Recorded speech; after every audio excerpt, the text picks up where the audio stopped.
Rebels fans, it is I, Andi Gutierrez, walking you through your weekly 200 square foot tour of the Lucasfilm headquarters. This week, Kanan and Ezra returned to Lothal and uncovered a game-changing secret. And now it's time to peel back the proverbial curtain and show you how it all came together. This is Rebels Recon.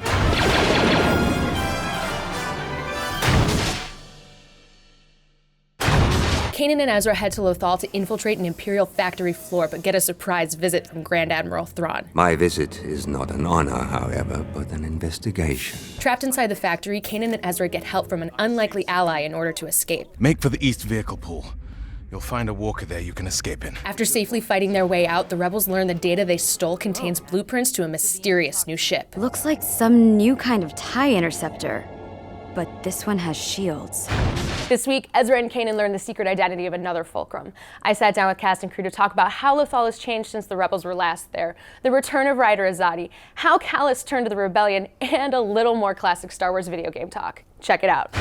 In An Inside Man, we return to Lothal for the first time, and it seems like the Empire's gained a larger foothold. What can you tell us about what's been going on here? This is something that's kind of been increasing over the course of the entire galaxy. We're trying to show how things are changing and getting worse everywhere. The oppression of the Empire is getting worse and worse and worse. It's really become a war factory at this point. They've dropped all pretense of being there to help you, and the needs of the Imperial war machine have been amped up. It's just this big factory belching out smoke and producing AT-ATs and TIE fighters and whatever the Empire needs. We also haven't seen Sumar since his farm was taken away in Season 1. How did he end up in this Imperial facility? Oh, poor Sumar. The Empire has basically made life for everyone there really difficult. You have to make a living, right? So if the only thing you can do is work for the Empire in this factory that they've built, that's kind of what he has to do. Right now, your biggest service to the Empire, if you're not a soldier, is just a cog in the machine, and that's what Sumar is doing. One of the points of inspiration for this was actually taking a look at the dehumanized factory workers in THX 1138. You become a number, you become the faceless, you don't have any individuality, and all that matters is that you're making machines. This is also the first time we've seen Ryder in a while. Has he been leading an underground resistance on the planet? Yeah, he's really trying to build a resistance. When the rebels left, there was really very little. He's been a very busy man. He's the mole for the rebels, if you will, on Lothal, so he's trying to get any information, any intel, just any sort of inkling of what the Empire is up to, whether it be small or huge. It's also becoming clear that the rebels have an ally in Imperial ranks. What can you tell us about that? No, it's funny. It's like you can't be too obvious with these things, apparently. There's a dramatic irony in it. It's like, did we know people were going to figure out it was Kallus? Yeah, we kind of figured. But the fan community is such that unless it's super obvious, there's always going to be a point of counterpoint and debate about it. This is something we've been working towards for a few seasons, and that is showing that, yeah, absolutely there would be people in the Empire who were spies. What's awesome is we've been able to show how a character who you really think is evil is, well, maybe not as evil as you might think.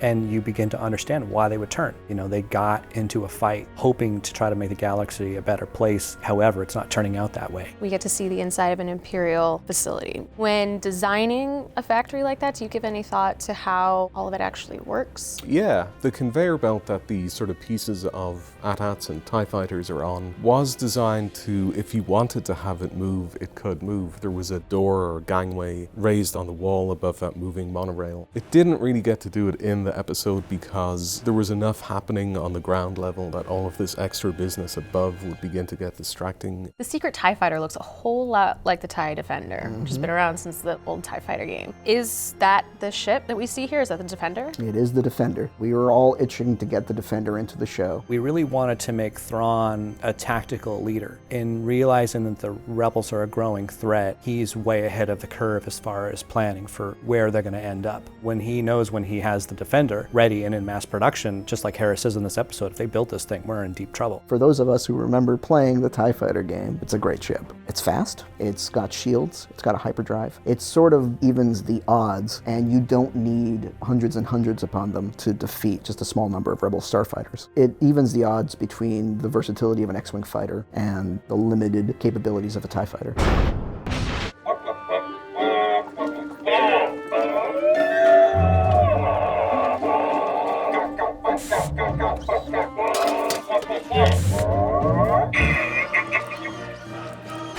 Pablo Hidalgo. He's a complicated man, a man of many interests, a man of mystery, a man who may actually know more about Star Wars than you do. So let's go talk to Lucasfilm's own inside man about the wars taking place in the stars. The Star Wars, if you will.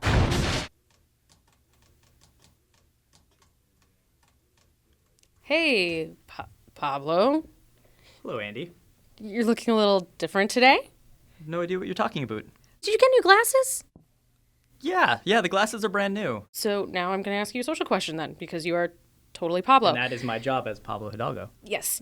Here we go. Daniel Laura Fabian asks, we've seen multiple characters with cybernetic eyes. Why does Kanan not have a pair of those? Well, cybernetic eyes and cybernetic parts in general aren't cheap, and the Rebellion's hardly made of money. But in addition to that, he really wants to be able to rely on the Force and put his Jedi skills to good use. All right, that makes sense. Thanks, Pablo. No problem, Andy.